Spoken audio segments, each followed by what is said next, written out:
Hello, sir. Good morning. Good morning. How's it going? It's going pretty good. Yeah, it's been a little while. We skipped last week. I was traveling. Good to be back on the mic with you. I forgot to cancel two things before I went away for vacation, and they were on the same day. The morning I realized it, both people texted me and said, "Hey, can we reschedule?" And I was like, "Wow, this has worked out Good nicely." timing. Yeah. So I said yes. Nice. Yeah, so I spent the last week at a lake house with some friends and family. We all got tested beforehand and then isolated, and then went up and just did like a normal humans hanging out in a house thing, and it was really nice. I really enjoyed it. That's cool. What was this? Mostly just like a unplug and take a break from work for a little bit? Totally. Yep. Yeah, I did very little work. There was this beautiful deck like overlooking the lake. Spent a lot of time outside, swimming and canoeing and doing some hikes, and it was like a perfect kind of unplug, recharge type of vacation. Nice. This is, I think, our fourth year doing this, maybe, and it's become a bit of a tradition. And we were originally not going to do it this year, I think, but then we kind of figured out, okay, there's probably a safe way to do this with like pretty low risk. So I'm glad we pulled it off. It was worth it. That's cool. Yeah. Was the vibe different? Were there a lot less people around in this area, or is this already remote to begin with? It was already fairly remote. It was kind of up in the woods a bit, up in New Hampshire, and we didn't really go into town. We went grocery shopping, and that was kind of normalish. We had fewer people at the house. Normally, we'd have a bigger group, but we kind of, just for safety reasons, kept it even smaller. So it was kind of a more mellow experience, but that was okay. Nice.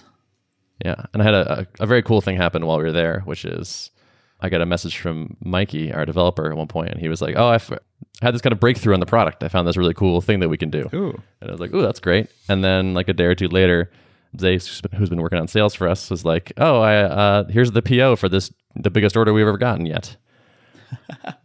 So it was like, oh my gosh, like the company continues to move forward even though Right. I'm at a lake house. Well, that's what I was going to say. Like you've reached a pretty cool milestone, and maybe you've been in this place for a while, but like to be able to unplug for a period of time like that and the machine keeps rolling, it's a pretty good spot to be in an early stage startup. Totally. We're still getting there. Like there's still things that require, we all still did a little bit of work. We actually just hired a part-time support person. So Joel's kind of in the process of like getting this person up to speed and responding to questions. It's definitely not the case that everything's fully handed off, but it feels very different. It's not like either we're working on it or nothing's happening. It's definitely a new kind of era, which feels really cool. I was just reflecting on the fact that like I'm now squarely back in the phase where it's kind of hard for me right now to like leave my house without my laptop, which, I've kind of been out of that for a little while, but I was definitely, for most of my drip tenure, that was kind of where I was at, until we really had a full team built out that could do all the emergency response stuff that may happen. And, totally. We were talking with Spencer at the lake, and he was like, he still travels with 2 laptops usually. Oh, man. Because to like test the app, you need it. And we're like, okay, this would be a good goal, is like to get it to the point where you only have 1 laptop. that's step 1. Yeah, I would say so. Oh man, it's kind of a necessary evil, I guess, but it's a nice sign. If you didn't need that laptop, It means no one's using it, probably. I have for the past couple of years done this trip up to the boundary waters of Minnesota in the middle of summer. And it's like a canoeing trip, and you portage across lakes, and you can maybe sometimes pick up a little bit of internet from Canada because it's so far north. But otherwise, there's like no service up there.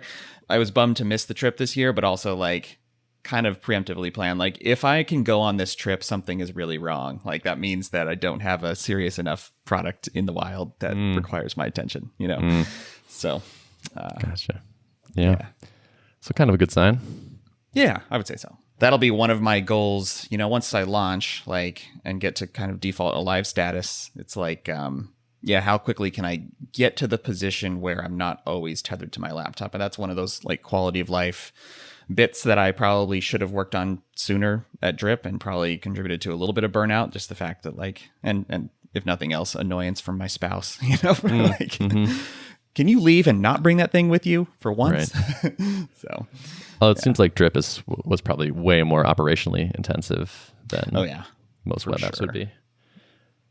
For sure. I did have a moment.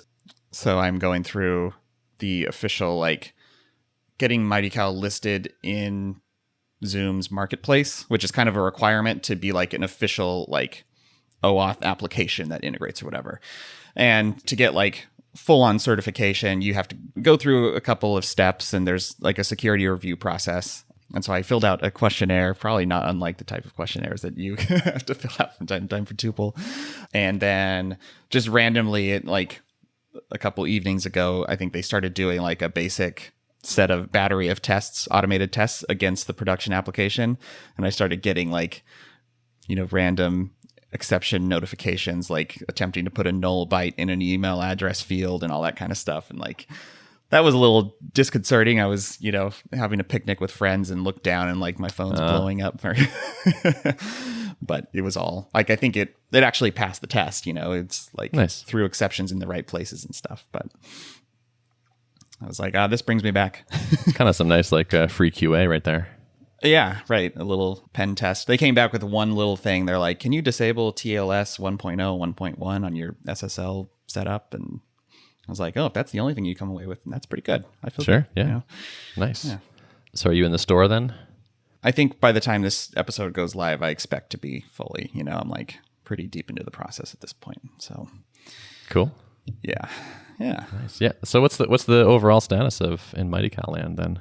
What's going on? Yeah, I was just remarking to you before we started recording that like it's been 2 weeks since we recorded, and it feels like I should have more to report on, but really it's kind of been more of the same. Like invite some more people, onboard them, get a bunch of feedback, and then start like incorporating the feedback and iterating. And I still feel like I have like pretty clear direction on my next couple of weeks at least on what's most important to build, which just feels good. I can kind of turn off that part of my brain that's like always trying to analyze, like, am I working on the most important thing? And just feel confident that like, yep, I am, because this is what people who are currently using the product need.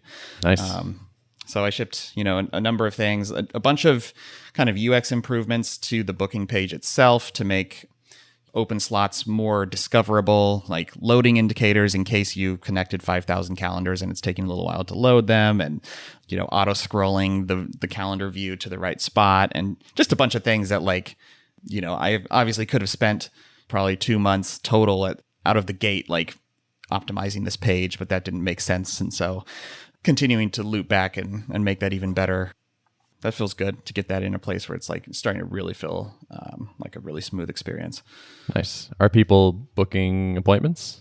Yeah, it's working. And so far, feedback's been good. A couple people have passed along like complimentary feedback from their people who have scheduled using their link. So it's good. Yeah. Does that interest you as like a metric, like a North Star kind of metric? Like how many things were booked via Mighty Cow this period? I think so. Yeah. I mean, it would be cool to know, like, and I could probably measure this, like how many people land on a page and schedule, like set up a little like conversion tracking or something to know like how successful that's being, or are people like receiving the link and then dropping off and not scheduling. And of course that can be influenced by a bunch of things, but that seems like it would be perhaps an even more interesting metric, Yeah, maybe. That feels like kind of like a fine optimization kind of thing where it's like, okay, like really dial that in, but I'm just as like is the business beginning to work? Like not calls, that's too full. Like appointments per week might be interesting just to pay attention to. No, that's true. Because then, like presumably if people are using their booking links, then that means the person is deriving value out of it, right? Because that means it's working for them. So, yeah. Is there like a dozen people on these days or something like that? Like, yeah, I think there's about 10 people actively using it right now. Cool. Yeah. And you did say you were like charging people, right? Yes. Yep. They're paying customers. So cool. So I think this phase is actually, like I've said before, like really fun, where it's like there's sort of critical things missing, and everyone says like we need X, so it's like, okay, I know what to do. I'm gonna go build X. Yeah. No, it is, and it gives me it's peace of mind. Like I can lay out my week and just start punching down the list, and it feels productive to check these things off. And I can always email somebody after I finish something and be like, hey, this thing you wanted, I shipped it, and they can be like, oh, hey, that was fast, and it feels good. So there's a feature that a part of the app that I've been trying to get right, and I've known that it hasn't been optimal. So it's the part of the app where you can basically define your recurring availability settings. And so in MightyCal, I have that separated from the scheduling links themselves. So you can go into an area, it's the availability tab in the app, and you can basically set up kind of presets. So you can maybe have like your working hours as one preset, and then maybe just afternoons or mornings, or, whatever your kind of normal go-to windows of time that you want to offer up to people would be. And on this page, I have the calendar view there, so you can preview what your availability settings for that preset are, and you can quickly see at a glance, am I available at all, or is there like basically nothing available, and do I need to widen it? And then I have kind of like a more traditional web appy kind of interface for like adding interval definitions. So each interval definition is like pick days of the week and a range of time, and you can add multiples of these, right? Oh, and you can also, on the calendar view, you can drag on like a particular day, highlight a range of time, and override. So you can say like on a recurring basis, it's mornings, but on, Friday the 21st, I want to open up for afternoons. And so you can do kind of one-off overrides. But like I found that when people discover that you can drag and highlight, ranges on the calendar and click buttons, it's kind of a more like, it feels more interactive. It's more of a visual way to define availability, but that causes confusion because they're like, well, does this only apply to this Friday, or is it for every Friday? And I feel like once they discover you can do that, they kind of even ignore the sidebar where you can define your recurring rules, because they just expect like, oh, there's this calendar view, I can just do it all here. And so that's been a point of confusion. And then I'm always onboarding people, so I'm there watching them as they're doing this, and I'm giving them hints, and they're like, oh, okay, I get it now, but like, yeah, that's not what I thought it did it from the get-go, right? And so I've been doing little things here and there, and it's really fun to have these, forcing everyone through an onboarding session with me, because I get to improve it a little bit, and then the next one I can try it again and see what their impressions are, and like, is it trending in the right direction? Is it getting more clear? And so far, my efforts have been like adding little helper text here or there, or like using more nuanced language on this button to make it clear that this is recurring and this is a one-off override. And overall, the interface I feel like has been increasing in complexity. It's been okay at like increasing clarity, but people are still confused, and like it just is still suboptimal. And then in the last week, something kind of clicked. And I kind of figured out like, oh, I think I figured out the right way to do it. And then I started describing that to people once they kind of went through their rocky confusion phase, and then have gotten validation like, oh yeah, that's totally the right answer. That's the way to do it. So that's great. Yeah. And so I feel like this is kind of a testament to the power of watching people sign up for your thing. Mm-hmm. Like you might not have realized this confusion was there if you hadn't seen people struggle with it.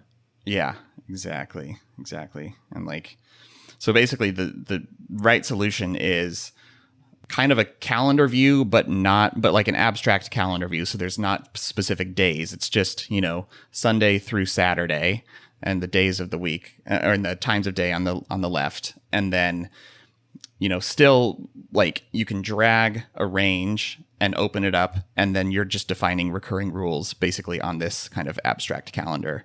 And then if you want to do overrides, you can flip over to like a preview tab, and you can see your actual calendar events, and then you can go and override on specific days. So kind of getting rid of the little like check boxes for days of the week and type in times. Someone remarked like, this feels most like Calendly to me, like this part of your app, and like I don't like it. So yeah. It's like more of a visual model where everything happens on the calendar. Yeah, exactly. Yeah. That sounds good. Yeah. So that's on my list to do this week, and hopefully I will be able to knock that out today and tomorrow. Does this feel like apparently this is the highest priority thing? Like, is it the biggest blocker for people or getting users or something like that? I think it is. Like, yeah, I've batted this around in my mind a little bit. Like, this is just a UX improvement. Like, it's not changing what you can actually accomplish, but it's making it easier and more intuitive for the user. And I do feel like, if I think about say in a month, if I wanted to start inviting people, like batches of people, and send them through self-guided onboarding without me holding their hand, which I do want to drive to. That is my next milestone. I'm driving towards that. Would I be okay with people running through the old experience on this interface? And I think like this is a must-have for that next milestone phase. Got it. And that makes sense. Yeah, and I want to see trending in progress. Like ideally, my demos get less and less hand-holdy. I think by the end, I want to get to the point of like inviting someone to onboard and I don't give them any kind of demo of the app at all. It's just like, all right, hey, share your screen, sign up for the app, and let me watch you, walk through it. And they should ideally be able to like get everything set up without my assistance. I think that'll know when it's like ready for to open it up to people. So Cool. I was thinking in my head of like how you also need to be doing like marketing and all this. You have a million priorities, I'm sure. There is that nice thing where like people are sending your link around as they use your product. Yeah, totally. So, I mean, not to say you won't have to do marketing, but you will have that kind of a little bit of built-in virality there, which is handy. Yep, absolutely. Yeah. That might make the burden a little bit less. Yeah. And that isn't always a consideration. Like how do I divide my time up as a solo founder, and when's the right time to start, thinking about getting help on certain areas from either contractors or employees? Like always weighing that in my mind. But totally. Well, you've got all that VC money just in the bank. Jeez. That huge seed round. So yeah. Are you supposed to hire immediately? No, it thankfully does not come with that mandate. Okay.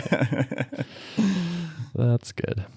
Yeah. Speaking of hiring, so I've been noodling this idea, and I wanted to kind of just run it by you. This is just this is in the idea phase, like figuring, just thinking about stuff more than a concrete plan. So I was thinking about this quote, which is something like, companies tend to ship their org chart, or I think it's usually phrased as like, don't ship your org chart. So it's like if you're building a product, the user just wants it to work really well and have all the pieces feel coherent and fit together nicely. They don't care that you have a front-end team and a back-end team, or like this is the billing team and this over here is the whatever team. Like they don't want to know. It shouldn't be obvious in your product. It should feel like one thing, which I think is kind of an interesting observation and advice. And that kind of led me to like what is the tuple org chart and what does that mean and what do we want it to look like? And I started thinking about it from the other direction, which is like, what could we change about who works here and who we hire that would have positive impacts on the business? And one thing I was thinking is, imagine something like a head of trial conversions. So like right now, the tuple trial conversion rate is like low 40s, and it's been low 40s for a while. So we sort of bounce around there. And I think that's kind of low-ish, and it's not surprising. Like we kind of there's a fair amount of work to get like the app going and installed and then downloaded, and you can't do it alone, so you need to have somebody else involved. And so we have some barriers and some difficulties about it, and we haven't done a ton of work on it. So I think that number is quite soft. But like a 10% conversion rate, going from 40 to 50 is, I mean, millions of dollars probably in a year. It's like, well, that seems stupid to not have a part of the org chart where someone is thinking about that. It's like, I almost couldn't think of a more direct, like if we hired a person here and they had a big impact, how quickly would it cause positive things for the business? And I was like, right. I mean, I couldn't, I don't know if I could do better than that. Interesting. Yeah. And then the question becomes, like, what are the skills of this person? That's exactly what I wanted to talk to you about. Yeah. Because if you think about the areas that influence this, I mean, design, for one thing, just is visual. Are the visuals supporting, visual aspect of it supporting, increasing trial conversions? It's copywriting, right? Email sequences and stuff like that, in-app messaging. Right. And so then changes to the app, like, yep. The Mac app would need, like, for one person to do this, they would basically need to be you. And there's not that many yous. So right. I think that's probably not going to be the right strategy. Yeah. But I was like, okay, maybe they should be able to program, like maybe they could do Ruby. And so they could at least make changes on the back end and like potentially run A/B tests there. Maybe this is a person that we give a budget to. And it's like, you are just in charge of making this number go up. If you want to hire a developer to do some work, if you want to hire a designer, maybe they even just like shape the project, like figure out the tests and the projects, and then we hand those off to, our existing people. But there's someone who is going to make sure it gets done and not be like, oh, we really should fix this onboarding thing, and we just never do. And that's also the interesting piece to think about, is like what layer of, like, there's a spectrum of like the lowest level, like individual contributor skilled person. And then there's a person who maybe ties together multiple things. And then there's the person who's more on the managerial tier, where like they're not an IC themselves, but they know how to like find the right people to do the right things. Right. It's like early on, a lot of times you have to skew towards like a generalist who can get their hands dirty and do a lot of the things themselves. But those are also quite hard to find, Right. And then maybe a more mature company like approach is like, well, we can't find unicorns to do all the things. So you have to like you have to do company building. You have to find the right people who can find the other people and motivate the right people in the right direction and all that kind of stuff. Right. Sure. Yeah. I would say I lean towards the former, I think, right now. Yeah. If we had 10 times as much revenue, then yeah, like why not a team of 5 working on, activation? Yep. And also, I think since you're busy, I think I do think this is kind of a really cool job to me, in that it feels like perfect starting a company training, where it's like you're involved in a critical part of the funnel. You're going to need a wide range of skills. You're going to have to learn how to work with people and run tests and look at data and make hypotheses. And it just seems cool. Like it seems fun. So I could imagine potentially finding someone who is motivated and has some of the right experience, but not all of it, but is excited about the prospect of digging in and learning how to do it. Right. So you mentioned like a potential like title for this would be like head of trial activation or whatever. I wonder, is this more of just like general like product manager? Because at a certain point you may find like your activation's pretty good, but your retention's not great. And so now like the focus needs to shift over to like, a different part of the funnel or something. That would probably still be maybe in this person's purview or, area of responsibility. Yeah, that's a fair point. There's something I really like about tightly scoping the role and being like, your job is basically this number and the numbers that go into it for now. Yeah. So it's not like just the trial conversion rate, but maybe it's like percentage of users that actually install the app, or there's a few things in the funnel, but like that feed into it. Even if we get the trial conversion rate pretty high, we're probably going to keep changing how that funnel works. Like maybe it's like drop the credit card requirement, go maybe try freemium, maybe change the pricing around. So I think there will kind of always be optimization work there. But if not, maybe it's like, all right, so you came in as head of trial conversions. You killed it. That's amazing. But now we need you over here in retention. Maybe this is just now head of growth or, funnel chief or something. And maybe that's a promotion at that point, right? Exactly. Yeah. Having such a clear metric for success feels important, or it feels like it really useful. It's like, it's just 3 months in, we can say like, okay, here's the success number. Is it higher or lower? Okay. Well, yeah. I like the tight scope of it more than saying, okay, you're the product manager. Okay, great. You should make the product better. And it'd be nice if we made more money on the way. That's cool too. It's so much more fuzzy. I just know how much like attention has to go into like figuring out what the success metrics are, and then like what are the areas where optimizing towards that success metric can possibly go wrong. You could end up in a scenario, not like this person probably wouldn't do this, but like you could end up in a scenario where like, well, they want to get, trial to paid conversions higher or something. So then like incentivize people to convert to paying, and maybe those people maybe they juice it at that level and they're less likely to stick around. But like, as long as I can get them to tick over to paying, then I've like achieved my metric, Yes. So one thing I've heard that I like about this is like having kind of an anti-metric. So there's like, okay, we're trying to get trial conversions up, but we also don't want this other thing that would indicate sort of bad behavior to go up.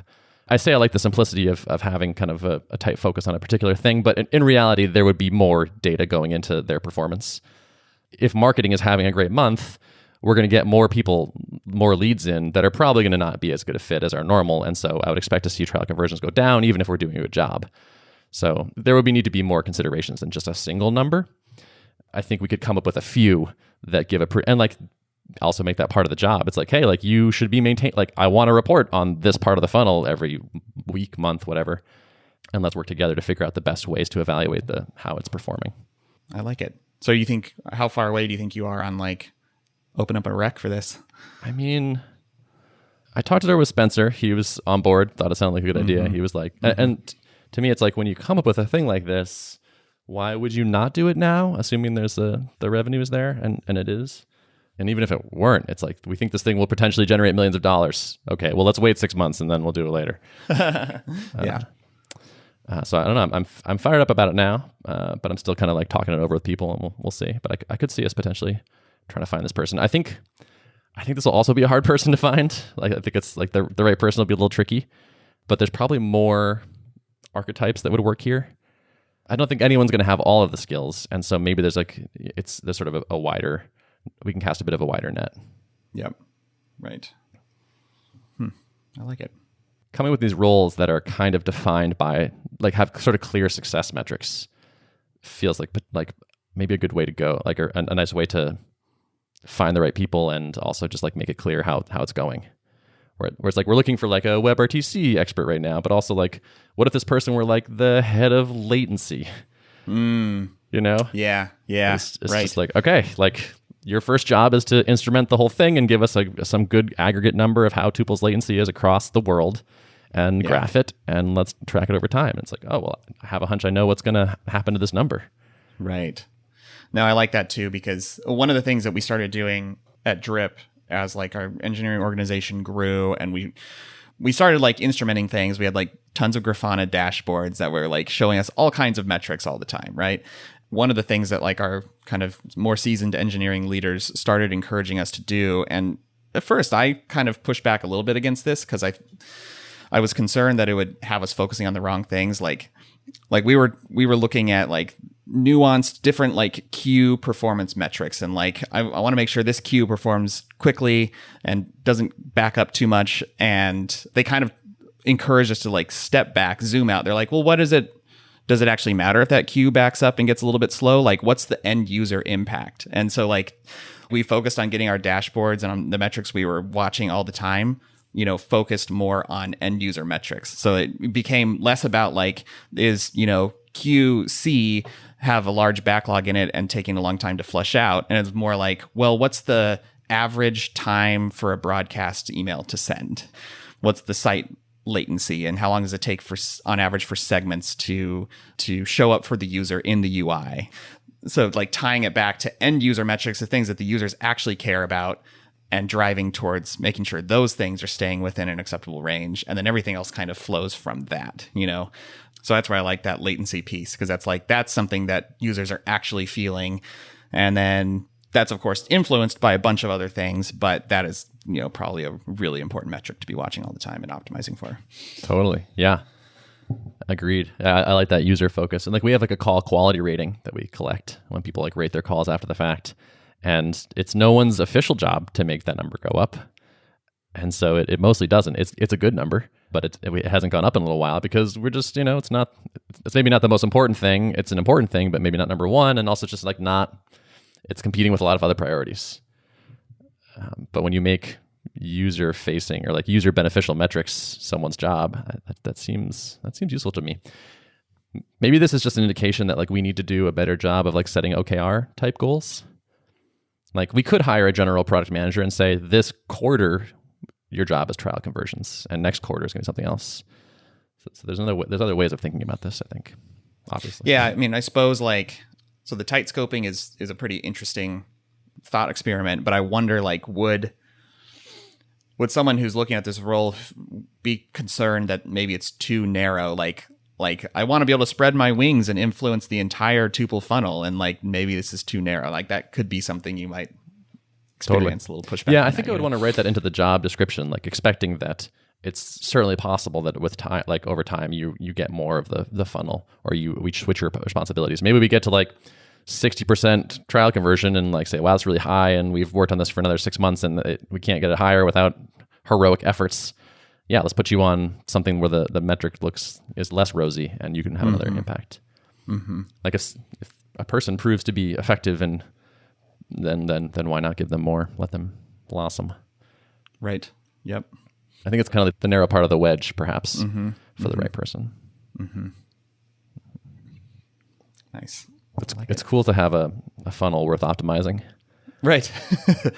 And some budgets where you can be like, well, we have the money coming through the door, and we could spend it on someone like this who would have, tangible ROI, measurable ROI. It's like spending money on engineers is vital too, but like one of the tricky parts about that is like it's harder to say like we hired this engineer and therefore that translated to this much revenue, right? Totally. Yeah. Yeah. I just did some like napkin math, and it's like, okay, like with our numbers, going from 40 to 50 is like maybe, $50,000 in lifetime value per month or something around there. And so it's like, okay, that seems to pay off fast.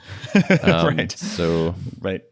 We also have this kind of power law effect that I've noticed happening, which is a lot of our customers are centered around this kind of reasonable ARPU, which is not super crazy. It's in the hundreds of dollars. And then every so often we'll just get a giant company that signs up, and then the next time we look, they have 100 users, and then they have 400 users, and then it's like, so sometimes there's just like these enormous whales that show up.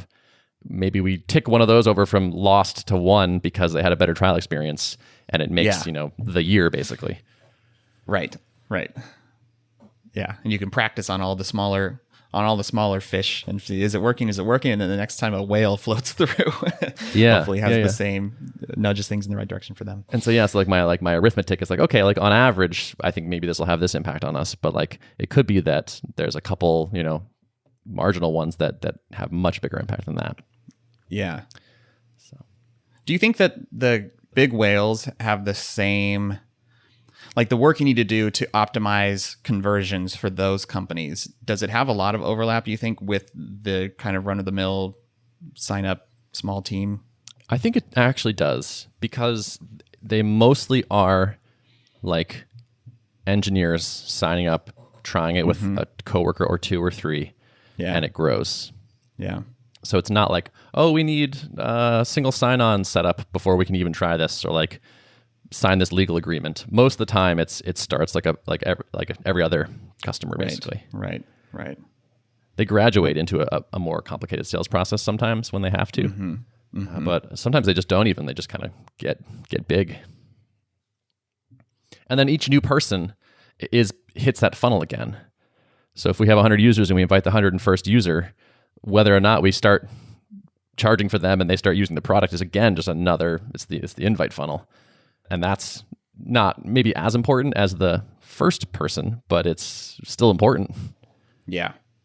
I can imagine like probably maybe one difference would be, if you're on a really small team, then you probably don't need necessarily all of the like guidance on how to pitch this to your engineering boss, your VP of engineering or your CTO or whatever. Like if you're on a really small team, maybe that's not as relevant, but if you're on a larger team, seems like arming people with like, hey, if you're really loving Tuple, here's a CIO, CTO friendly like PDF you can share or something like that. I did a V1 of this. It didn't work super well, but I don't think it was that good. I have like other ideas for how to do it better.